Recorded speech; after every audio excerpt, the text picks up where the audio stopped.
Matagal-tagal ko na nga rin hindi nagagamit yung multifunction rice cooker ko. At finally, hetong at magagamit ko na siya ulit. Pero syempre, bago ngayon, hi, hello, welcome to my vlog. Nung nakaraang video pa nga ito at pagpasensyahan nyo na nga kung wala nga akong mini vlog ng 2 araw. Medyo na busy lang talaga ako nung mga nakaraang araw. Kaya nga napa-absent na naman tayo sa pagmi-mini vlog. Kinaumagahan pa nga ito nung nagdikit nga ako ng PVC wall panel. Ang aga ko nga nagising nun, kaya nga heto't nakapaghanda nga ako ng almusal. Nagprito nga lang ako nitong paborito naming luncheon meat at bili nga yan ng Papa J nung umuwi nga siya galing trabaho. At habang nakasala nga yung luncheon meat, hetong at magbubukas na nga muna ako nitong parcel ko. Inner pot nga ito ng multifunction rice cooker ko. Matagal ko na rin kasi talagang hindi nagagamit yon dahil nangalawa nga yung inner pot na kasama nun. Kasalanan ko naman yon dahil nagamitan ko nga siya ng steel wool. At simula nga nun, nagsimula na rin siya magbakbak at mga lawang.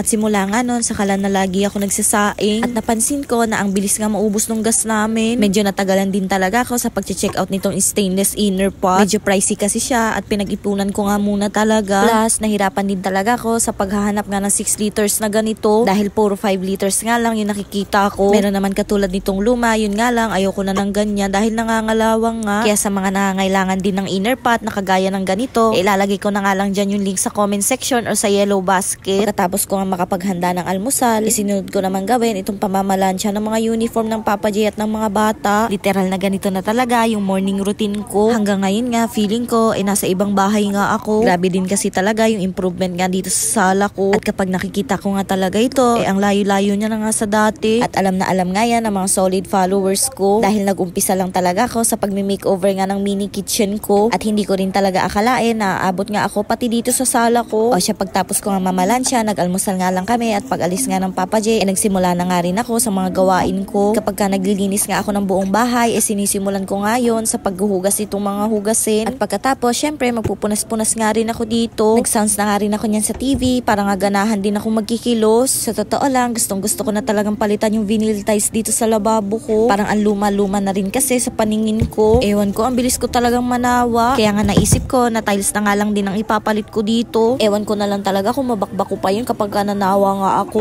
Malikot din talaga kasi ako sa bahay, kaya nga wala rin talagang kapirmihan yung mga gamit dito. Basta pwedeng ilipat, ililipat talaga.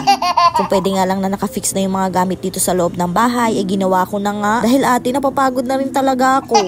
O siya, bago pa nga matapos itong mini vlog natin, shoutout na nga po muna kay Mima Cel, Araza, at ganun na nga rin po kay Mima Carol, Oiran, from Las Piñas, Mima Melrose, Guimaan, Mima Criselda, Romano, Mima Divine Reyes, Feliciano, at lastly kay Mima Mami Jonah and family. Maraming salamat po sa suporta at mag-iingat po kayo palagi. Sa mga gusto nga po magpa-shoutout, pwedeng-pwede po kayo mag-comment sa ibaba at abangan nyo na nga lang po sa next mini vlog. O siya, hanggang dito na lang muna mga mima ko. Lord, maraming salamat po sa kalakasan at kaligtasan at syempre sa pagmamahal.